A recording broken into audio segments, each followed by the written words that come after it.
Hello everyone, आप सभी लोगों का स्वागत है। आज हम लोग बात करने वाले हैं समाधान सीरीज के तहत करंट इनसाइट में, जहां पर हम लोग बात करेंगे 1 से 15 मार्च के महत्वपूर्ण करंट अफेयर्स को, जो आने वाले एग्जाम के लिए बहुत ही महत्वपूर्ण होगा। साथ खासकर हम बीपीएससी की भी बात कर रहे हैं इसमें। तो आज हम इसमें डे 9 के चीज़ों को कवर करेंगे। पढ़ेंगे हम वही जो सीधी बात करेंगे, नो बकवास, पढ़े वही जो एग्जाम में आए। इसी संदर्भ की चीज़ों को हम ध्यान में रख के चीज़ों को कवर कर रहे हैं। लगातार प्रयास किया जा रहा है। इस सीरीज में हम लोग समाधान सीरीज के तहत हम लोग जीएस के महत्वपूर्ण संक्षिप्त विश्लेषण कर रहे हैं, अर्थात इनसाइट के तौर पर चीजें अवेलेबल कराने का प्रयास कर रहे हैं। और विश्लेषण आधारित एमसीक्यू भी आप लोगों को यूज कराया जाएगा। तो चीजें हम लोग लगातार बने हुए हैं। हम लोग इसमें history, science, current affair, geography, Bihar special, polity, economics के आपको 140 क्वेश्चन पर महत्वपूर्ण रूप से इनसाइट संदर्भ में हम क्या करेंगे, आप लोग के लिए उपलब्ध कराएंगे। तो इसके साथ साथ हमें युक्ति या इसके विभिन्न प्लेटफॉर्म से जुड़ने के लिए इस बार कोड को स्कैन करके जुड़ सकते हैं, जो आप लोगों के लिए उपयोगी होगा। चलिए आज का डिस्कशन टॉपिक देख लेते हैं जिस पर हम चर्चा करने वाले हैं। तो सबसे पहले हम लोग बात करेंगे भारत का पहला डॉल्फिन अनुसंधान केंद्र खोला गया, तो इसके संदर्भ में पीटी फैक्ट को देखेंगे। साथ में समुद्र लक्ष्मण क्या है, इससे संबंधित क्या अपडेट हुए हैं, इस पर हम चर्चा करेंगे। विश्व वन्य जीव दिवस मार्च में मनाया जाता है, तो इससे संबंधित विभिन्न पहलुओं को देखने का प्रयास करेंगे। फिर आर्किटेक्चर पुरस्कार आप लोगों को दिया गया 2024 में, प्रित्जकर पुरस्कार की बात हो रही है। तो यह क्या है, इससे संबंधित क्या चीजें हुई है, हम साथ ही साथ देखेंगे। क्लाउड 3 एआई चैट बॉक्स क्या है, जो चर्चा का विषय बना हुआ था। साथ ही देखेंगे उत्तर पूर्व के लिए इलेक्ट्रॉनिक्स डेटा इंटरचेंज अर्थात ईडीआई की चर्चा हो रही है, जिसमें इसे लॉन्च किया गया उत्तर पूर्वी राज्य अर्थात हम जो आपको 7 सिस्टर के नाम से राज्य जाने जाते हैं उसके लिए। फिर भारत टैक्स 2024 क्या है, इससे संबंधित न्यूज को देखेंगे। पीटी फैक्ट एस्पेक्ट को समझने का प्रयास करेंगे। नार्डिक जो है बाल्टिक सहयोग संगठन क्या है, जो चर्चा का विषय बना था। उससे पहले रायसीना हिल्स में भी इनके संगठनों का आना हुआ था, तो इससे संबंधित न्यूज अपडेट को देखेंगे। साथ ही देखेंगे अगले टॉपिक पर डिजिटल अर्थव्यवस्था में महिला निर्यातक फंड की बात की जा रही है। तो ये किस प्रकार से काम करेगा, कैसे यह सहयोग देगा महिला सशक्तिकरण के संदर्भ में, तो इससे संबंधित पीटी फैक्ट को देखेंगे। नेक्स्ट टॉपिक पर आएंगे alliance for global good, gender equality and जो इक्विटी एंड इक्वलिटी की बात की जाती है, जहां पर हम समानता की बात करते हैं और क्षमता के आधार पर चीज़ों को प्रयास करते हैं। यह वर्ल्ड इकोनॉमिक फोरम पर बनाई गई एक संस्था के तौर पर काम कर रही है। तो भारत इस पर किस प्रकार से सहयोगी है, इस सारे संदर्भ को समझने का प्रयास करें। नेक्स्ट टॉपिक पर आएंगे लोकपाल के नए अध्यक्ष अजय मानी जो राव हैं खानविलकर, उनको बनाया गया। तो इससे संबंधित सारे पीटी फैक्ट को देखेंगे, जैसे लोकपाल क्या होता है, लोकायुक्त क्या होता है, किस अधिनियम के तहत इसे लाया गया, विश्व में सबसे पहले कब आया, फिर भारत में कैसे इसका प्रगति हुआ, भारत में वर्तमान स्थिति क्या है, इस पर सारी चर्चा करेंगे। नेक्स्ट लास्ट एंड टॉपिक देखेंगे यूएई एफटीए जो ग्रे लिस्ट है उससे बाहर किया गया। तो इससे भारतीय हित कैसे जुड़े हुए हैं, इस सारे संदर्भ को देखेंगे पीटी के नजरिए से। तो जो आपको ये टॉपिक दिया जा रहा है सबसे इंपॉर्टेंट टॉपिक है इस माह का, जो हम बात करेंगे 1 से 15 मार्च के दिन का था। 15 डे का जो टॉपिक है उसमें सबसे महत्वपूर्ण टॉपिक यह आपको दिखता है। तो ये कम से कम एग्जाम में जाने से पहले इन सारे टॉपिक को देख कर जरूर जाइएगा, ताकि हम चीज जब आएंगे आपको एग्जाम में प्रश्न आएंगे इससे संबंधित, तो आप उसे अच्छे से सॉल्व कर सके। हमें यूट्यूब पर लाइक से सब्सक्राइब कर सकते हैं, शेयर कर सकते हैं। सपोर्ट करने की आवश्यकता युक्ति है, इसको विभिन्न तरीके से आप लोगों को उपलब्ध कराया जाएगा। और 17 नवंबर के बाद आप लोगों को जब एग्जाम हो जाएगा तो ध्यान रखिए 17 नवंबर के बाद आपको युक्ति एक नए रूप में भी दिखने को तैयार होगा, जहां पर हम लोग अलग अलग बातें करेंगे, जिसमें हम लोग बीपीएससी के साथ साथ क्या करना है, बीपीएससी के साथ हम दरोगा के लिए भी, एनटीपीसी के लिए भी, जो टीचर बिहार टीचर है उसके लिए भी आपको फ्री कंटेंट उपलब्ध कराएंगे, जिसमें लोग टेस्ट एमसीक्यू की टेस्ट की बात कर रहे हैं, जिस पर डिस्कशन होगा और भी चीज़ें आप लोग को उपलब्ध कराई जाएंगी। चलिए आगे बढ़ते हैं, देखते हैं पहला टॉपिक भारत का पहला डॉल्फिन अनुसंधान केंद्र खोला गया है, तो इससे संबंधित चीज़ों को देखेंगे। तो ध्यान रखिएगा यह बिहार में आपको पटना में, बिहार के पटना में राष्ट्रीय डॉल्फिन अनुसंधान केंद्र आपको, जिसे NDRC कहते हैं, आपको निर्माण लुप्तप्राय जो गंगा डॉल्फिन है या सुसुन इसको मछली भी कहते हैं, इसके संरक्षण के लिए एक मील का पत्थर बनकर उभरा है, जहां पर हम इससे संबंधित मछली के संदर्भ में अनुसंधान करेंगे, उसके विकास के लिए नए नए नवाचार को अपनाएंगे। इसके साथ ही ध्यान रखिएगा अगर हम इसके डिस्ट्रीब्यूटर को देखें कि कहाँ का यह पाए जाते हैं यह मछली, जिससे हम डॉल्फिन के नाम से जानते हैं, ध्यान रखिएगा यह आपको गंगा डॉल्फिन नदी के नाम से जानी जाती है, जहाँ भारत, नेपाल, बांग्लादेश, गंगा, ब्रह्मपुत्र, मेघना, कलफुर्नी और शुंग जो नदी है तंत्र में आपको पाई जाती है। अर्थात आपको देख रहे हैं यहाँ से स्टार्ट होगा, ये सारे तंत्र में आपको यह आपको देख रहे होंगे यहाँ पर पॉपुलेशन जो आपको यहाँ पर देखने को मिल रहा है मछली के बारे में। अब ध्यान रखिएगा यहाँ पर सबसे ज़्यादा अधिकता में पाई जाती है, जो आपको ब्लू कलर का दिख रहा होगा यहाँ पर सबसे ज़्यादा दिखती है। तो इन सारे संदर्भ को समझिएगा कि जो गंगा बेसिन में पाई जाती है, गंगा ब्रह्मपुत्र बेसिन, गंगा यमुना बेसिन, या इसके आसपास के जो सहायक नदियाँ जिसमें हम घाघरा की बात कर ले, कोसी, गंडक, चंबल, रूपनारायण, यमुना की बात कर लें, सभी में आपको गंगा डॉल्फिन के आपको पद चिन्ह देखने को मिलेंगे। अब ध्यान रखिएगा यह सबसे पहले 1801 में खोजी गई थी गंगा डॉल्फिन।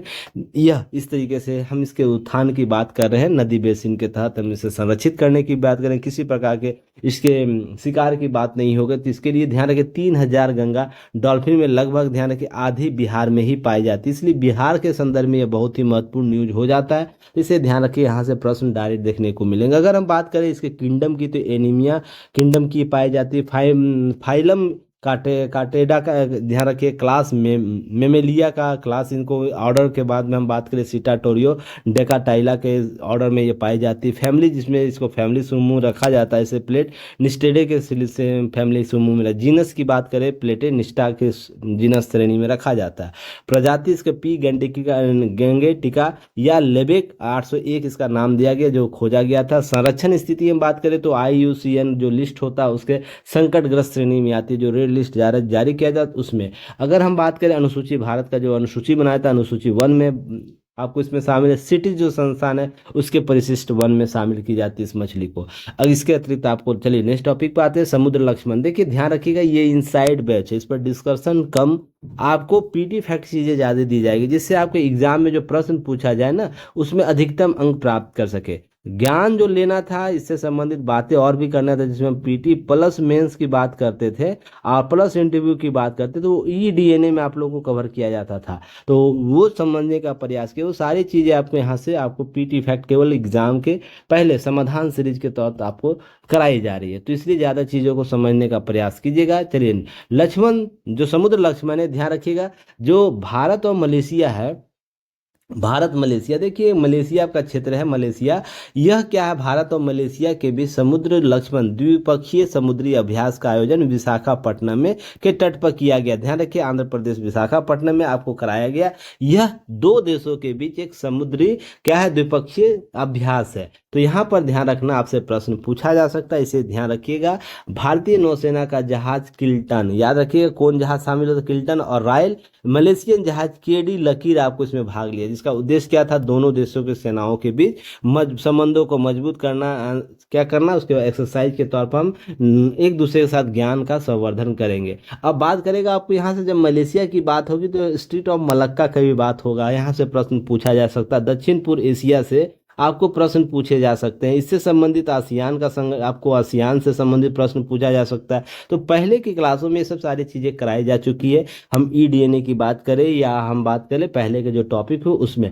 अब याद रखना है कि इसके साथ साथ साउथ चाइना सी की भी चर्चा यहाँ होगी, क्योंकि साउथ चाइना सी यहाँ आपको पास में है, गल्फ ऑफ थाईलैंड की भी बात होती है। तो ये सब देश जो आपके आसपास हैं उनको थोड़ा सा लोकेशन के आधार पर चीज़ों को एक बार याद जरूर कर लीजिएगा। चलिए आगे बढ़ते हैं, आगे चीज़ों को समझने का प्रयास करते हैं। जब हम भारत और मलेशिया के बीच अन्य अभ्यास की बात करते हैं तो उदार शक्ति अभ्यास वायुसेना अभ्यास है, जो हरुमाऊ शक्ति अभ्यास है सेना अभ्यास है। और इसके अतिरिक्त मार्च महीने में कौन कौन से महत्वपूर्ण अभ्यास हुए, जैसे आपको ध्यान रखना है टाइफड जो टाइगर जो टाइफम अभ्यास है वो भारत अमेरिका के बीच आपको मार्च 2024 में नौसेना अभ्यास भारतीय पूर्वी समुद्री तट पर आयोजित किया गया था। सी डिफेंडर्स अभ्यास जो याद रखना मार्च 2024 में भारत अमेरिका के बीच तट रक्षक है पोर्ट ब्लेयर में हुआ है। IMT ट्राइलेट अभ्यास जिसे कहते हैं मार्च 2024 में भारत मोजाम्बिक और तंजानिया के बीच नौसेना अभ्यास था, जिसमें जिंजावार तंजानिया और मापुटो मोजाम्बिक में आयोजित किया गया। अगर हम बात करें इसी समुद्र लक्षण, देखिए इसी की बात हो रही है, जो मार्च 2024 में आपको भारत और मलेशिया के बीच नौसेना विशाखापट्टनम हुआ। धर्म गार्जियन अभ्यास की बात करें 5वां संस्करण आपको कब हुआ, मार्च 2024 में भारत और जापान के बीच थल सेना अभ्यास की बात करते हैं। और लिमिटेड 10वां संस्करण याद रखिए मार्च 2024 में भारत और सेशल्स के बीच थल सेनाभ्यास होता है जो सेशंस में आयोजित किया गया। तो इससे संबंधित मार्च में महत्वपूर्ण आपको अभ्यास कराए गए थे, जिसको याद रखना। और यहाँ से एक प्रश्न जरूर होंगे आपको, लिस्ट जो दिया जाता है आप लोगों को पिछले क्लासों में लिस्ट दिया गया है, तो आपको ध्यान रखें वहाँ से प्रश्न जरूर पूछे जाएंगे। नेक्स्ट टॉपिक पर आते हैं, बहुत ही इंपॉर्टेंट टॉपिक है इस साल के एग्जाम के लिए, ध्यान रखिएगा। विश्व वन्य जीव दिवस मनाया जाता है, 3 मार्च को यह मनाया जाता है, यह याद रखना है। इसके संदर्भ में बहुत सी बातें आपको याद रखनी, जैसे यह वन्य जीव और वनस्पतियों के विशाल श्रृंखला का एक जश्न मनाने के लिए मनाया जाता है। साथ ही ध्यान रखिएगा प्रतिवर्ष 3 मार्च को मनाया जाता है, जो संयुक्त राष्ट्र वन्य जीव दिवस के तौर पर मनाया जाता है। जब हम बात करें 2024 की थीम की, तो लोगों और ग्रहों को जोड़ना है, वन जीव संरक्षण, डिजिटल नवाचार की खोज करना, अर्थात हम कनेक्टिंग पीपुल करेंगे और प्लानेट करेंगे, exploring digital innovation and wild life conservation जो है उसके संदर्भ में टॉपिक को बताता है। जो थीम है, जो आपको वाइल्ड लाइफ में जो नए नए आपको डिजिटल नवाचार हो रहे उसके साथ खोजों के साथ हम आगे बढ़ेंगे। अगर हम बात करें वन जीव सुरक्षा में प्रौद्योगिकी की बढ़ती भूमिका को ध्यान में रखकर इस साल का थीम रखा गया, जहां पर अवैध जो वन जीव व्यापार है उसके निगरानी के लिए डिजिटल उपकरण जैव विविधता को सुरक्षित पहुंचाने की जो भूमिका अदा कर रहा है, या हम उसमें और भी बेहतर कर सकते हैं, उससे संदर्भ में इन चीजों को रखा गया। 20 दिसंबर 2013 को संयुक्त राष्ट्र महासभा द्वारा 68वें सत्र, ध्यान रखिएगा, 3 मार्च को क्या किया गया, आपको जो आपको वन जीव आपको यह दिवस मनाने की बात की जा रही थी, वर्ल्ड वाइड जो डेज है आपको यह मनाने की बात हो रही। चलिए एक क्वेश्चन मुझे यहाँ से बताइएगा एमसीक्यू में, अभी 2024 में कौन सा सत्र आयोजित किया जा रहा है? इसी माह में आपको आयोजित किया गया है, कुछ पिछले लास्ट वीक की बात करें, इस वीक के फर्स्ट वीक में आपको, इस मंथ के फर्स्ट वीक में यह सत्र आयोजित किया गया। इसकी अध्यक्षता किस देश के द्वारा की गई है? और ये सब सारे प्रश्न आपको मैंने बता रखा है, ऐसा नहीं कि पहली बार आप लोग को एमसीक्यू में उत्तर देने का प्रयास कीजिएगा। जितना अधिक एक्टिव रहिएगा उतना अधिक सिलेक्शन के चांसेज है। आप लोगों को लगता होगा मैं क्वेश्चन आप लोग से पूछ कर मैं बताता नहीं हूँ, आप लोग सर्च करने की कोशिश कीजिए। एग्जाम में आप जब इस तरीके की टेक्निक अपना के जाइएगा, कन्फ्यूजन कम होगा, और हो सकता है आपसे वहां से प्रश्न पूछे तो आप सही उत्तर देकर आइएगा। नहीं तो क्या होता है, रटा रटाई बुद्धियों में क्या होता है, आप चीज़ों को रट के जाइएगा, चीज़ें आपको स्लिप होंगे ही होंगे। करंट ऐसा चीज़ है जहां पर आपको एक्टिव मोड में रहने की आवश्यकता है। चलिए आगे बात करेंगे। वर्ष 1973 में वन जीवों के वन और वनस्पतियों को लुप्तप्राय प्रजातियों के लिए अंतर्राष्ट्रीय व्यापार के जो कन्वेंशन है पर हस्ताक्षर करने के लिए उसी के अनुरूप यह आपको क्या किया जाता है, मनाया जाता है। इस तरीके से ध्यान रखना है। अगर हम बात करें इसके अतिरिक्त कुछ चीज़ों को, तो यह ध्यान रखिएगा जो हमारा जो लक्ष्य है, SDG लक्ष्य है, उसका 1, 12, 14 और 15 इससे जुड़ा हुआ है। जो हम बात करते हैं आपको, जिसमें गरीबी को कम करने, संसाधनों के सतत उपयोग की बात करते हैं, जैव विविधता की बात करते हैं, तो ये सब क्या, जल के नीचे जल संरक्षण की बात करते हैं, व्यापक प्रतिबद्धता की बात करती है। तो सतत विकास लक्ष्य जो है आपको 17 लक्ष्य है और कितने हैं, 169 उद्देश्य है, इसके तहत निर्धारित होता है, जो 2030 तक इसे पूर्ति करने की बात करते हैं। इसी में 17 लक्ष्य आपको याद रखना है। यहाँ से बार बार प्रश्न पूछे जाते हैं, यूपीएससी की हो, यूपीपीसीएस की हो, एमपीपीसीएस की हो, और या हम बीपीएससी की बात कर ले, इससे संबंधित टॉपिक से प्रश्न आपको जरूर रहते हैं याद रखने। अगर इसके अतिरिक्त हम बात करें कि भारत में बायोडिजर्व जो जैव विविधता के क्षेत्र कौन कौन से हैं, जो बायोडाइवर्सिटी की बात करते हैं, तो यह हॉट स्पॉट की हम बात कर ले तो ध्यान रखिए 3 महत्वपूर्ण हॉट स्पॉट भारत में है। पहला आपको ध्यान रखना है क्या है, हिमालयन आपको हॉट स्पॉट, जो आपको लद्दाख के ऊपरी छोर पहले जम्मू कश्मीर हुआ करता था, आपको अरुणाचल प्रदेश तक विस्तृत रूप से फैला हुआ। दूसरा है वेस्टर्न घाट एंड श्रीलंका की हम बात करते हैं, बहुत जैव विविधता यहाँ पर पाई जाती है। और एक सुंडालैंड हम बात करते हैं, सुंडालैंड जो भारत में नहीं होकर क्या है उसके क्षेत्र में है, जैसे इंडो बर्मा आपको ये तीसरा है, पर इसके साथ साथ आपको सुंडालैंड भी याद रखनी है। केवल 4 ध्यान रखना है, इस तरीके से आप चीज़ों को कवर करने का प्रयास कीजिएगा। अगर हम बात करें कि 7 से 8% या भारतीय आपको दर्ज प्रजातियों में भारत में पाई, 45 से लेकर अधिक प्रजातियां और 91,000 से अधिक जानवरों की प्रजातियां, पौधों और जानवरों की प्रजातियां भारत में पाई जाती है। यह भी याद है, भारत दुनिया का सबसे जैव विविधता वाले क्षेत्रों में से एक है, जहां पर 3 जैव विविधता सबसे इंपॉर्टेंट है, जिसमें पश्चिमी घाट, पूर्वी हिमालय और इंडो बर्मा हॉट स्पॉट। यहाँ पे इंडो बर्मा देख रहे हैं ना, इंडो बर्मा आपको यह हॉट स्पॉट जहाँ पर सेवन सिस्टर के कुछ राज्य आपको शामिल होंगे। और सुंडालैंड आपको ध्यान रहे दक्षिण पूर्व एशिया के संदर्भ से जोड़ के देखा जाता है, इसे याद रखना है आप लोगों को। चलिए इस तरीके से याद रखिए। भारत में 7 प्राकृतिक धरोहर स्थल, हम विश्व में धरोहर स्थल की बात करें तो कितने 45 से अधिक होने वाले हैं। इसके लिस्टेड भी अगले महीने में चेंज हो जाएगी, तो याद रखने का नॉमिनेशन गया हुआ है। पर वर्तमान में याद रखना 11 बायोस्फीयर और 85 रामसर स्थल शामिल है, जहां पर हम वृहद जैव विविधता की बात करते हैं। इसके अतिरिक्त हम बात करें तो भारत में कई वन जीव संरक्षण पार्क है, अभ्यारण्य है, जिसमें हम उत्तराखंड का जिम कार्बेट, राजस्थान का रणथंभौर नेशनल पार्क, गुजरात में गिर नेशनल पार्क, कर्नाटक में आपको इसी तरह बेनघट्टा बायोलॉजिकल पार्क, इस तरह बहुत से पार्क हमारे देश में उपस्थित, जिससे जैव विविधता को और भी बेहतर प्रबुद्ध बनाता है। तो इस तरीके से याद रखनी है। साथ ही साथ याद रखना वन जीवों के लिए संवैधानिक प्रावधान क्या क्या किए जाए। 3 आर्टिकल आपको याद रखना है, जिसमें हम बात करेंगे 42वां संविधान संशोधन 1976 के तहत उसे संरक्षित किया गया, फिर अनुच्छेद 51A के तहत आपको संरक्षित किया गया, फिर नेक्स्ट 48A के तहत आपको संरक्षित किया गया। 48 राज्य का नीति निर्देशक तत्व है और 51 क्या है, मौलिक कर्तव्य की बात करता है। ये थोड़ा संदर्भ समझिएगा आप लोग, ताकि चीजों को और भी बेहतर कर। और इसके अतिरिक्त अगर हम बात करें तो कानूनी ढांचा में बात करें तो वन संरक्षण अधिनियम 1972 की बात करते हैं, पर्यावरण संरक्षण अधिनियम 1986 और जैव विविधता अधिनियम 2002। ये 3 महत्वपूर्ण कानूनी ढांचा, विधिक ढांचा है, जिसके तहत हम नियमन करते हैं जलवायु परिवर्तन के संबंधित चीजों को लेकर, मानवीय गतिविधियों को लेकर, साथ ही साथ वन जीव अभ्यारण्य को संरक्षित करने के लिए विभिन्न गतिविधियों के संदर्भ में। अगर वैश्विक स्तर पर वन जीव संरक्षण प्रयास में भारत के सहयोग की बात की तो ध्यान रखिएगा, भारत सिटी के तहत आपको अभी निर्धारित करता है वन जीव प्रवासी जो प्रजातियों के संरक्षण के अभिसमय CMS जो कहलाता है, उसके तहत भारत अभी अपना कानूनी ढांचा बनाता है। जैव विविधता पर अभिसमय CBD के तहत भी आपको भारत कार्य करता है। वनों के संयुक्त राष्ट्र फोरम UNFF जो है उसके तहत भी काम करता है। अंतर्राष्ट्रीय व्हेलिंग आयोग के तहत भी काम करता है, यह याद रखिएगा। अंतर्राष्ट्रीय प्रकृति संरक्षण संघ IUCN के तहत भारत अपने गतिविधियों को शामिल करता है। ग्लोबल टाइगर फोरम, यह भी आपको इसके तहत भारत में जैव विविधता के संबंधित चीजों को कवर किया जाता है। विश्व विरासत अभिसमय, यह बहुत ही महत्वपूर्ण है। रामसर अधिनियम, यह सब क्या है, तथ्य आपको भारत को जैव विविधता को संरक्षित करने के लिए और भी महत्वपूर्ण भूमिका अदा करता है। वन जीव व्यापार निगरानी नेटवर्क के तहत भी काम करता है, यह सब चीजें याद रखनी है। चलिए अगला टॉपिक पर आते हैं। देखिए आर्किटेक्चर का बहुत पुरस्कार दिया गया, यही आर्किटेक्चर है जिसके तहत आपको प्रित्जकर पुरस्कार दिया गया है,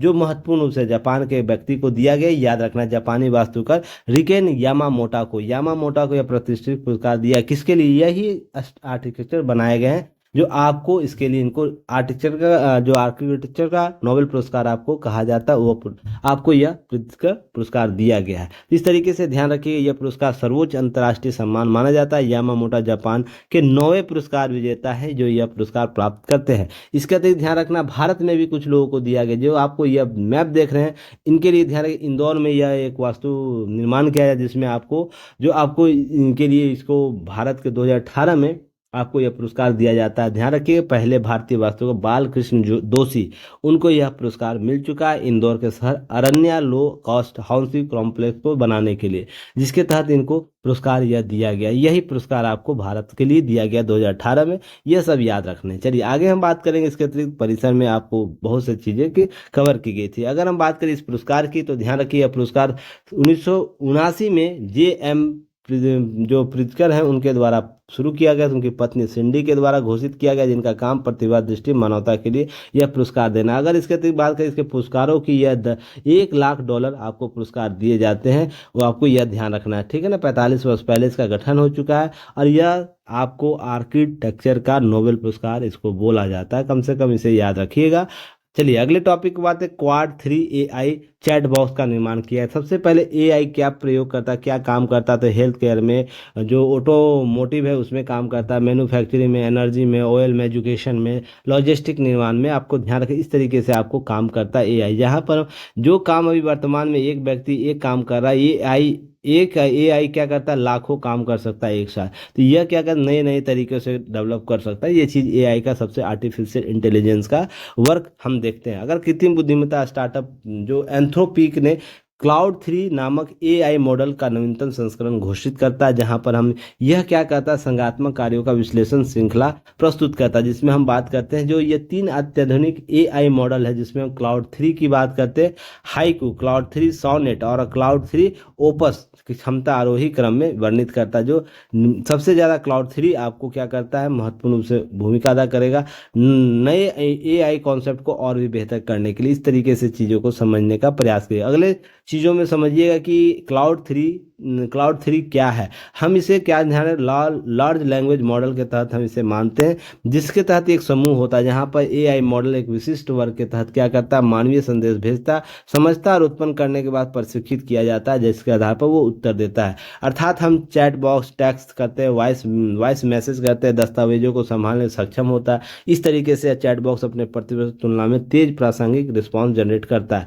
लॉन्ग लैंग्वेज मॉडल क्या होता है, ध्यान रखिएगा, यह लर्निंग मॉडल होता है, मशीन लर्निंग मॉडल होता है, जो प्राकृतिक भाषा के समझ और उत्पन्न कर सकता है। अर्थात हम जो इसको इनपुट देंगे उसी के आधार पर आउटपुट देगा। यह स्वयं से तर्क नहीं करेगा, ध्यान रखें, सबसे इंपॉर्टेंट इसे समझिएगा। अगर तर्क कब स्थिति में करेगा, मॉडल के गहन प्रशिक्षण के लिए काम करेगा, मदद करेगा। प्राकृतिक भाषा प्रोसेसिंग एनएलपी की बात का विश्लेषण के काम करता है। यह सब चीज़ें याद रखिए। यह अनुवाद करेगा, वर्गीकरण करेगा, पाठ तैयार करेगा, संवादात्मक क्या करे तरीके से प्रश्नों का उत्तर देगा और डेटा पैटर्न की पहचान करेगा। तो एल जो एम है, यह लैंग्वेज है, मशीन, लॉन्ग लैंग्वेज मशीन, इसके तहत काम करता है।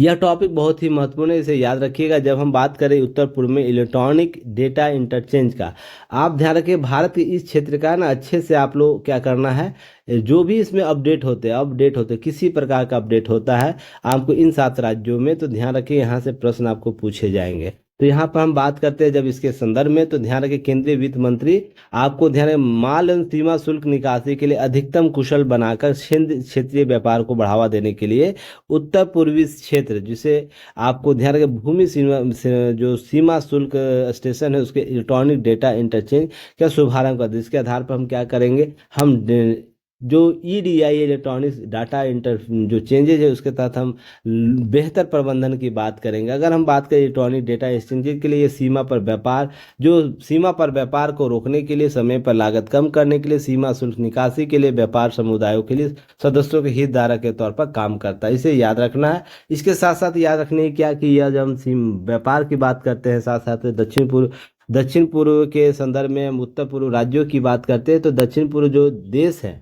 जिसमें हम म्यांमार सबसे इंपॉर्टेंट आ जाता है, थाईलैंड, हम लाओस की बात कर लेते हैं। जब आगे बढ़ते हैं तो ध्यान रखिए, इससे सीमा साझा जो होता है उससे संबंधित हम बात करते हैं। यहाँ से प्रश्न लगातार आपसे प्रश्न पूछे जाते हैं कि हमारा म्यांमार से कौन कौन सा आपको सीमा साझा करता है, कौन कौन सा राज्य, जिसमें हम नागालैंड, मणिपुर, आपको मिजोरम की बात करते हैं। बांग्लादेश से कौन कौन आपको सीमा साझा करता है, यहाँ से लगातार प्रश्न पूछे जाते हैं, इसे याद रखना है आप लोगों को। साथ ही साथ ध्यान रखिए, प्राकृतिक खाद्य पदार्थ, सीमेंट, प्लास्टिक उत्पादन में शामिल होगा, जिससे कृषि उत्पादन और भी वृद्धि होगा। डिजिटीकरण होगा, एक्ट इस पॉलिसी को मजबूती मिलेगी। 1948 में हम भारत म्यांमार सीमाओं पर इस प्रकार के जो पॉलिसी अपना रहे उसके तहत हम और संवर्धन कर पाएंगे। अब ध्यान रखिए, केंद्रीय अप्रत्यक्ष कर और सीमा शुल्क बोर्ड जो है CBIC, उसके तहत ऑप्टिकल फाइबर मोबाइल नेटवर्क के बिना दूर दराज इलाकों में सुनिश्चित होने के लिए हम क्या करेंगे, बेहतर काम कर पाएंगे म्यांमार के साथ, बांग्लादेश के साथ। यह सब चीज़ें आपको यहाँ से जुड़कर काम करेगा। यह बहुत ही इंपॉर्टेंट है, भारत टैक्स 2024। यह क्या करता है कि जब आप भारत टैक्स एक्सपो की बात करते हैं, ग्लोबल टेक्सटाइल एक्सपो की बात करते हैं, ये 26 से 29 फरवरी के बीच आयोजित किया जाता है। ध्यान रखिएगा, यह अभी मैं क्यों शामिल कर दिया हूँ, क्योंकि यह पिछले के जो आपको आएंगे उसमें बहुत से न्यूज़ है। इस बार कम न्यूज़ था, इसलिए इसको न्यूज़ 26 वाले फरवरी को इसी में शामिल कर दिया है। इसे ध्यान रखिएगा, जब हम न्यूज़ की बात करते हैं तो इसे समझने का प्रयास करेंगे, जिसमें ध्यान रखिएगा इसको जो लास्ट जो मंथ में कुछ छूट गया था तो हम इसे एडजस्ट भी करेंगे। ऐसा नहीं कि केवल 1 से 15 के ही न्यूज़ को कवर किया जाएगा। पिछले महीने का कुछ न्यूज़ छूट जाता है, इंपॉर्टेंट रहता है, उसे शामिल कर लेंगे। पिछले ये 16 से लेकर 30 वाले में बहुत न्यूज़ है, तो हम थोड़ा सा मॉडिफाई करेंगे। इसके लिए सपोर्ट कीजिएगा आप लोग। ध्यान रखिए, ये क्या है, प्रधानमंत्री 5F विजन से प्रेरित भारत का सबसे बड़ा वैश्विक वस्त्र कार्यक्रम भारत टैक्स, याद रखिएगा, 2024 के भारत मंडप में नई दिल्ली में आयोजित। कब से कब, 26 से लेकर 29 फरवरी को, जहां पर ट्रेड और हम क्या करेंगे, ट्रेड के तहत जो टेक्सटाइल मिनिस्ट्री है वो काम करेगी, जिसमें 5F की बात करते हैं। 5F का रहने का मतलब है fibre to fibre, fibre to factory, fibre to fashion, fibre to foreign. यह कॉन्सेप्ट आपको याद रखना है, जिसमें 5F की बात करते हैं, fibre to fibre, fibre to factory, fibre to fashion और फैशन टू फाइबर। तो इस तरीके से हम क्या करेंगे, बेहतरीन इनोवेशन को डेवलप कर पाएंगे, फाइबर को और भी बेहतर तरीके ग्लोबल के स्तर पर हम पहुंचा पाएंगे। कार्यक्रम 11 वस्त्र निर्यात संवर्धन परिषदों के द्वारा कराया गया था, जहां पर हम बात करते हैं उत्तर प्रदेश, महाराष्ट्र, गुजरात, मध्य प्रदेश, तेलंगाना, तमिलनाडु, कर्नाटक सहित अन्य वस्त्रों में क्या आता है, यह सक्रिय भूमिका भाग लेता है, जहां पर राज्यों के साथ साथ हम विदेश के टेक्सटाइल मिनिस्ट्री को क्या करेंगे, बेहतर प्रबंधन के साथ आगे बढ़ाएंगे। यहाँ पर ये सब चीज़ें याद रखनी है आप लोग को। इनोवेटिव बिजनेस प्रैक्टिस जो बात होती है, economic model in the textile value chain in India, जिसे इंडिया टैक्स भी बोलते हैं, टेक्सटाइल ग्रेड इनोवेशन चैलेंज जैसे पहल आपको यहाँ पर लॉन्च पैड के रूप में काम करेगा, जिसका लक्ष्य वस्त्र उद्योग को नवाचार की स्थिति में स्थिरता को बढ़ावा देना। तो आप देखते हैं कि नवाचारी प्रवृत्ति को शामिल करने के लिए आपको यह एक्सपो लगाया जाता है, जिसके माध्यम से 5 जो प्रोग्राम दिए गए हैं उसे याद रखिएगा। हम बात करें इंडिया टैक्स, एक 4 वर्षीय संयुक्त राष्ट्र जो पर्यावरण कार्यक्रम परियोजना है, ध्यान रखिए 4 वर्षीय है, जिसके तो उद्देश्य भारतीय वस्त्र में सर्कुलेटरी को क्या करना है, और भी तेज करना, जो सर्कुलर सिस्टम है, इको सिस्टम, उसको और भी तेज करना, शैक्षणिक सहयोग को बढ़ावा देना, अनुसंधान उत्पादन जो विकास उसको बढ़ा, बाजार लिंकेज, उसके साथ साथ चीज़ों के लिए क्या करना, डोमेन करना। अब नेक्स्ट टॉपिक नार्डिक बाल्टिक सहयोग, जो नार्डिक देश है, बाल्टिक देश है, उसके साथ सहयोग की बात करते हैं। रायसीना हिल्स के बीच के तरफ ध्यान रखिएगा, जब 2024 रायसीना हिल्स डायलॉग हुआ था, तो इसे याद रखना। चलिए कमेंट सेक्शन में बताइएगा ये कब से कब के किस डेट के बीच हुआ, ये कौन से क्रम का था, ये अभी मुझे बताइए, इसमें मुख्य अतिथि कौन थे, ये सब कमेंट सेक्शन में बताइएगा।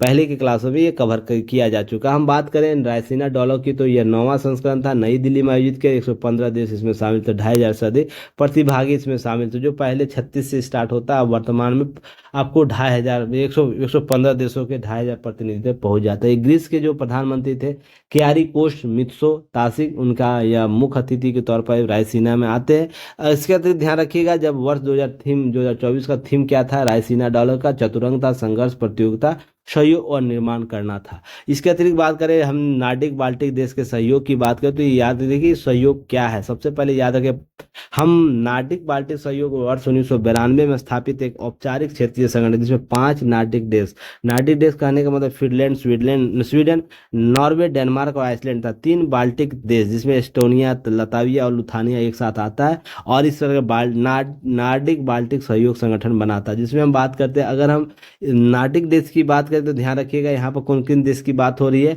फिनलैंड। देखिए फिनलैंड किधर है, याद रखिएगा फिनलैंड आपको यह है। उसके बाद आपको नॉर्वे है, नॉर्वे आपको याद रखनी है। डेनमार्क आपको याद रखना है, डेनमार्क कहाँ पर, यहाँ पर है। इसी तरीके से आइसलैंड की बात कर लेंगे, आइसलैंड, और एक और देश बच जाता है स्वीडन, तो इसे याद रखना। इस तरीके ये जो नार्डिक देश है आपको यह संगठन का निर्माण करते हैं। साथ ही साथ हम बाल्टिक देश की बात करें तो बाल्टिक देश में 3 देशों की बात होती है ना, इसे याद रखना, जिसमें एथोनिया, लातविया और लुथियानिया की बात होती है। तो यहाँ पर याद रखना है, जो आपको यह तरीके से प्रश्न पूछ सकता है। आपको यह जहाँ आपके एग्जाम में बाल्टिक सी के तहत कौन कौन से सीमा साझा करते हैं, जैसे पोलैंड की हम बात कर ले, जर्मनी की बात करें, फिनलैंड की बात करें, स्वीडन की बात करें, सभी लोग क्या करते हैं, आपको बाल्टिक सी से सीमा साझा करते हैं। गल्फ ऑफ फिनलैंड से कौन सीमा साझा करता है, आपको या रसिया करता है, यह प्रश्न आपसे पूछा जा सकता है लोकेशन बेस पर। तो ये सब चीज़ें याद रखनी है, इस तरीके से चीज़ों को कवर करना। हम टॉमस हेक्टर इल्वेस, पूर्व एस्टोनिया जो विदेश मंत्री पहल पर वर्ष 2000 में इसे नार्डिक बाल्टिक 8 NB8 नाम दिया गया। स्वीडन के पास 2024 से NB8 की अध्यक्षता है, ये सब याद रखनी है। और ध्यान रखिएगा, आइसलैंड और नॉर्वे यूरोपीय संघ का सदस्य नहीं है। हम बात कर रहे हैं नॉर्वे, और किसकी बात कर रहे हैं, आइसलैंड। यह आइसलैंड और नॉर्वे क्या है, यूरोपीय यूनियन है, उसका सदस्य नहीं है। यहाँ से पीटी फैक्ट याद रखना है। चलिए आगे हम बात करते हैं, तो यहाँ पर डिजिटल अर्थव्यवस्था, महिला निर्यातक फंड की बात हो रही है, जहाँ पर हमारा ध्यान रखिएगा, यह अबू धाबी संयुक्त अरब अमीरात में 13वें मंत्री स्तरीय सम्मेलन में किसका, WTO के, वहाँ पर अंतर्राष्ट्रीय व्यापार केंद्र ITC के तहत तत्वाधान पर किया गया। डिजिटल अर्थव्यवस्था की बात की, महिला भागीदारी की बात की गई, ये सब चीज़ें की गई। यहाँ पर ध्यान रखना है, यह क्या करता है, एक प्रमुख महिला निर्यातक के तौर पर जो आपको इनोवेटर है उनके सहयोग की बात करें, कम विकसित देशों में, विकासशील देशों में नेतृत्व की भूमिका, संवर्धन की बात करता है। 5 मिलियन अमेरिकी डॉलर आपको क्या करता है, आपको संयुक्त अरब अमीरात के द्वारा मुहैया कराया जाता है एक फंड के दानकर्ता के तौर पर। तो ये सब पीटी फैक्ट याद रखनी है कम से कम। अब WTO ITC सेट शिखर सम्मेलन 60 से अधिक देशों के 250 प्रतिनिधि से अधिक शामिल होते हैं, इसे याद रखिएगा आप लोग। इसके बाद एक transforming our world the 2030 agenda for sustainable development एक प्रोग्राम आता है जिसके तहत महिलाओं की समानता की बात की जाती है, साथ ही साथ पुरुष और महिला समानता की बात की है। वर्ष 2015 में यह प्रोग्राम लाया जाता है जो आपको महिला समानता की बात करता है। इस तरीके से कथन जोड़कर आपसे पूछ सकता है। 2030 एजेंडे के तहत 17 विकास लक्ष्य की बात की जाती है जिसमें 169 उद्देश्य शामिल किया जाता है। 5 लक्ष्य क्या करते हैं, लक्ष्य जो 5 है SDG लक्ष्य 5 वो महिला पुरुष समानता की बात करता है, वहीं महिला पुरुष समानता के लिए मुख्य धारा में लाने का बात करता है। अगर हम बात करें SDG के संदर्भ में जो निरंतर प्रयास कर रहा, रहन सहन, सामाजिक सामाजिक उत्थान की बात करता है, समावेशन की बात करता है, प्राकृतिक संसाधनों के संवर्धन की बात करता है। तो ये सब चीज़ें याद रखनी है, इसके तहत शामिल किया जाता है।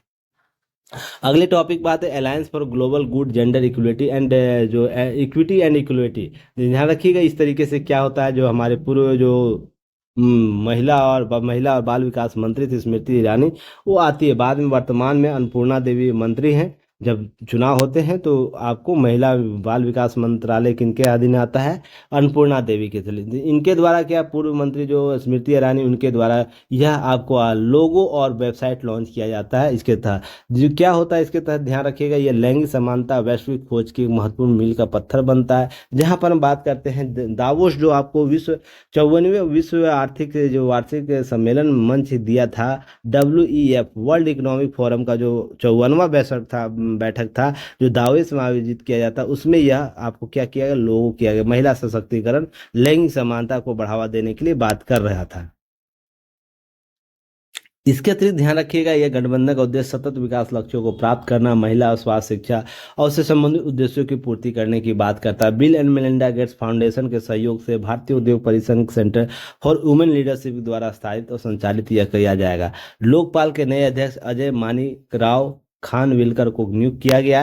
तो ध्यान रखिएगा सर्वोच्च न्यायालय के पूर्व न्यायाधीश रह चुके, 2 वर्ष तक ये कार्यकाल इनका रहेगा। ध्यान रखिएगा निश्चित नियुक्ति की गई। राष्ट्रपति द्वारा प्रधानमंत्री के चयन अध्यक्षता वाली चयन समिति के द्वारा सिफारिश पर यह की जाती है। एक अध्यक्ष और 8 सदस्य होते हैं, 4 न्यायिक और 4 अर्ध न्यायिक होते हैं। यह भी याद रखिएगा, गैर न्यायिक भी हम कह सकते हैं उन्हें, जो न्यायिक के अलावा अन्य क्षेत्रों में विविधता उनको होगा। लोकपाल और लोकायुक्त अधिनियम 2013 के तहत इनकी नियुक्ति होती है, व्यवस्था किया गया, ये सब याद है। विकास क्रम की बात करें तो ध्यान रखें लोकपाल अमूसमेंट जिसे बोलते हैं, यह संस्था शुरुआत 1809 में स्वीडन में की गई। सबसे पहला देश था जो स्वीडन के द्वारा यह प्रतिस्थापित किया। 1962 में न्यूजीलैंड और नॉर्वे भी इसके औपचारिक रूप से क्या करते हैं, अपना लेते हैं। 1967 में व्हाइट रिपोर्ट्स के आधार पर ग्रेट ब्रिटेन भी क्या करता है, देश बन जाता है, पहला बड़ा देश बन गया जो अपनाया इसे। गुयाना आपको क्या करता है, प्रथम विकासशील देश था जो इसे 1966 में अपनाया। इसके बाद मॉरिशस, सिंगापुर, मलेशिया जैसे देश भी अपनाते हैं। भारत औपचारिक रूप से 1960 से प्रयास करता है, पर आपको लोकपाल और लोकायुक्त सब प्रख्यात विधिवेता डॉक्टर ML सिंघवी के द्वारा पेश किया जाता है और 2013 में एक एक्ट के माध्यम से आपको ये चीज़ें उपलब्ध कराई जाती है। याद रखिएगा उससे पहले अन्ना हजारे आंदोलन भी हो चुका है। ये सब घटनाक्रम, प्रशासनिक सुधार आयोग भी आपको इसकी सिफारिश कर रखा था। तो ये सब घटनाक्रम लगातार देखने को मिलता है। MM वेंकटचलैया जो संविधान की कार्य प्रणाली समीक्षा करते, वो भी इसके लिए सिफारिश कर रखे थे। 2005 में वीरप्पा मोइली के अध्यक्ष द्वितीय प्रशासनिक सुधार आयोग भी इसकी चर्चा कर रखा था। ये सब चीज़ें 2011 में प्रणब मुखर्जी जो अध्यक्षता में एक मंत्री स्तरीय समूह का भ्रष्टाचार सुझाव देने लोकपाल विधेयक प्रस्तावित किया जाता है। उसके बाद भ्रष्टाचार विरुद्ध अन्ना हजारे का आंदोलन भी चलता है। उसके बाद 2013 में आपको यह बिल पास हो जाता है। यह 1 जनवरी 2014 को क्या होता है, राष्ट्रपति से अनुसम्मति मिलता है। और यह कब से लागू है, इसे याद रखिए, कब से लागू है, आपको 16 जनवरी 2014 के बाद से यह लागू हो जाता है। ये सब चीज़ें याद रखनी है पीटी फैक्ट के तौर पर। क्लियर है। आज का last topic UAE FTA grey list से बाहर हुआ था। जो हम बात करते हैं FTA के बारे में, FTA जिसमें हम फाइनेंशियल एक्शन टास्क फोर्स की बात करते हैं, उसमें संयुक्त अरब अमीरात क्या होता है, ग्रे लिस्ट से हटा दिया जाता है। उसके लिए भारत की गैर बैंकिंग वित्तीय कंपनियों को लाभ होगा, इस तरीके की बातें हो रही है। अब ग्रे लिस्ट से हटता है तो भारतीय NBC ने जो आपको कंपनियां हैं जिसमें हम बात कर रहे हैं, निवेशकों को लिए क्या करेगा, बेहतर प्रबंधन की बात करने की बात करता है। अगर इसके अतिरिक्त हम बात करें भारतीय में गैर बैंकिंग वित्तीय कंपनी कंपनियां जो NBFC कहते हैं जिसे, एक ध्यान रखिएगा 1956 में स्थापित एक पंजीकृत जो कंपनी अधिनियम 1956 उसके तहत एक कंपनी होती है जिसके तहत हम विभिन्न वित्तीय गतिविधियों को शामिल करते हैं। जैसे वित्तीय लेन देन में हम बात करेंगे ऋण का, उधार का, प्रदान करना, शेयर, बॉन्ड जो स्टॉक होते हैं, डिबेंचर होते हैं, सरकारी स्थानीय अधिकारियों प्रतिभूतियां अधिग्रहण करने की क्षमता होती है। अगर हम बात करें मुख्य धारा में गतिविधियां शामिल नहीं होती, जैसे कृषि या औद्योगिक गतिविधियां ये नहीं कर पाएगा, वस्तुओं खरीद या बिक्री नहीं कर पाएगा। अगर हम बात करें सेवाओं को उपलब्ध कराना, ये सब गतिविधियां उपलब्ध नहीं है। अचल संपत्ति में व्यापार करना इस NBFC का मुख्य उद्देश्य नहीं है, बाकी चीजें आपको NBC के तहत है। तो इस तरीके से ध्यान रखिए FTA में शामिल वित्तीय कार्रवाई बल क्या होता है ये भी याद रखना आपको। ग्लोबल मनी लॉन्ड्रिंग और आतंकवादी वित्त पोषण का निगरानीकर्ता के तौर पर जानते हैं। इसकी स्थापना वर्ष 1989 में पेरिस के G7 सम्मेलन में किया गया। तो यह बहुत ही इंपॉर्टेंट है, इसे याद रखिएगा। ये क्यों किया गया? मनी लॉन्ड्रिंग की घटना लगातार बढ़ती देखी जा रही थी, जिसके बाद उसके प्रबंधन की बात की, आतंकवादी घटनाएं जो वित्त पोषण को लेकर भी बातें हो रही थी, इसके लिए आपको वित्तीय कार्रवाई कार्यबल, आपको फाइनेंशियल एसिस्टेंस टास्क फोर्स बनाया गया। अब याद रखना है मनी लॉन्ड्रिंग आतंकवादी वित्त पोषण मुकाबला करने के लिए सामूहिक विनाश की बात करता है। 37 सदस्य इसके क्षेत्राधिकार और 2 क्षेत्रीय संगठन जिसमें यूरोपियन यूनियन और खाड़ी सहयोग देश इसके सदस्य है। सचिवालय पेरिस में है, यह याद रखना है। क्लियर है? अगर हम 2024 की बात करें 23 फरवरी 2024 में इसमें शामिल किया 2 देश को, क्या किया गया? नामीबिया और केन्या को क्या किया? ऐड किया गया और डिलीट हटाया कि नहीं गया? बारबाडोस को याद रखना है, उसके बाद गिलबिटर को, युगांडा को, UAE को, 4 देशों को हटाया गया। तो आपको UAE के बारे में, क्योंकि इससे भारत का हित जुड़ा हुआ था, तो यहाँ से प्रश्न पूछे जाते हैं। पर 4 देश याद रखने जिनको हटाया गया, जिसमें यह लिस्ट दिया गया। अभी कौन कौन लिस्ट में है तो आपको इन देशों का नाम याद रखना है, जिसमें आपको हेती है, जमैका है, बुल्गारिया है, ये सब, बुर्किना फासो है, ये सब शामिल है। माली है, मोजाम्बिक है, Nigeria, Philippines, Senegal, south Africa, south Sudan, आपको सीरिया आपको याद रखना है। उसी में तंजानिया, तुर्की, वियतनाम और यमन शामिल है अभी तक इस लिस्ट में। अब ध्यान रखिएगा इसके अतिरिक्त यह लिस्ट क्या होता है यह भी आप लोग को याद रखना है, ताकि आप एग्जाम में कंफ्यूज ना हो। 2 प्रकार का ग्रे और ब्लैक लिस्ट जारी करता है यह FATA जो होता है फाइनेंशियल एसिस्टेंस टास्क फोर्स, वो जारी करता है। ध्यान रखिए इसका अर्थ क्या था? बढ़ी हुई निगरानी सूची ग्रे लिस्ट होती है, जिसमें हम आतंकवादी या वित्त पोषण, मनी लॉन्ड्रिंग समर्थन के लिए क्या करते हैं, अक्सर को नहीं करते हैं शामिल, तो इसके तहत ये जारी किया। चेतावनी के रूप में इसे देखा जाता है। ब्लैक लिस्ट का अर्थ होता है असहयोगी देश या क्षेत्र, जिसे नॉन कॉम्परेशन कंट्री या टेरिटोरियल NCCT शामिल देश के तौर पर देखते हैं, जहां पर मनी लॉन्ड्रिंग और आतंकवादी फंडिंग समर्थन करते हैं। स्पष्ट रूप से आंकड़े यहाँ पे उपलब्ध है, तो यहाँ ध्यान रखिएगा। इसके लिए ब्लैक लिस्ट किया जाता है। जैसे ईरान, उत्तर कोरिया और म्यांमार को आपको ब्लैक लिस्ट में शामिल किया जा चुका है। ये सब चीजें याद रखिएगा। हालांकि अभी म्यांमार के संदर्भ में हम बात करते हैं तो यह कहाँ शामिल है? ग्रे लिस्ट में है। ये सब चीजें याद है। ग्रे लिस्ट होने का परिणाम क्या होता है? जो FTA है, FTA की बात करेंगे तो फाइनेंशियल स्टाफ क्या कहते हैं, IMF, वर्ल्ड बैंक और ADB जो है उसके संबंध वित्तीय संस्थानों आर्थिक प्रतिबंध लगाया जा सकता है या कम किया जा सकता है। ये सब चीजें ध्यान रखिएगा। वित्तीय संस्थानों और देशों ऋण प्राप्त करने में समस्या होती है और अंतर्राष्ट्रीय व्यापार भी कमी होगी, क्योंकि ग्रे लिस्ट आपको क्या प्रतिबंध लगा, अंतर्राष्ट्रीय व्यापार बहिष्कार होगा। अब फिर भारत में FTA की बात करें, भारत और FTA तो भारत ध्यान रखें 2006 में पर्यवेक्षक देश हुआ करता था और 2010 में FTA का 34वां सदस्य देश बना। इस तरीके से आपसे प्रश्न पूछे जा सकते हैं। भारत इसके क्षेत्रीय सहयोग एशिया पैसिफिक ग्रुप APG और यूरेशियन ग्रुप है का भी सदस्य है। इस तरीके से 2 तरीके से प्रश्न आपको पूछे जा सकते हैं। तो कुल मिलाकर ये सब बातें याद रखनी है। मैं उम्मीद करता हूं कि जो चीजें आप लोग को दी जा रही है कम से कम एग्जाम में जाने से पहले रिवीजन कर लीजिएगा, बार बार रिवीजन कर लीजिए। इसके PDF आपको ऐप पर अवेलेबल कराए जाते हैं, आप वहाँ पर ज्वाइन कर लीजिए। अभी ऑफर चल रहा है, दुर्गा पूजा का ऑफर चल रहा है, तो आप उसे मात्र 150 में प्राप्त कर सकते हैं। इसे लाभ लीजिए, अधिकतम से अधिकतम चीज़ों को कवर करने का प्रयास कीजिए। 150 में आपकी संपत्ति नहीं चली जाएगी, पर 150 में आपकी बहुत सी चीज़ें आपको दे दी जाएगी जो आपके एग्जाम के लिए इंपॉर्टेंट है। यह केवल इसलिए लिया जाता है ना, सिस्टम को चलाने के लिए न्यूनतम शुल्क जरूर होती है, और साथ ही साथ इससे आप क्या आपका अर्थ लगा होता है तो उसके प्रति वफादारी भी आप कर पाते हैं। नहीं तो फ्री का कंटेंट केवल फ्री ही रह जाता है। PDF जमा होगा उसे सीरियस होकर नहीं पढ़ेंगे, पैसा लगा रहता है 5 रुपया, 10 रुपया, 1000 रुपया, तो आप उसे सीरियस होकर पढ़ते हैं। तो इसलिए ध्यान रखिएगा, यह फीस केवल न्यूनतम शुल्क इसलिए लिया जाता है ताकि सिस्टम को इकोसिस्टम में चलाया जा सके। क्लियर है? तो चलिए फिर मिलते हैं, तब तक के लिए धन्यवाद। जय हिंद।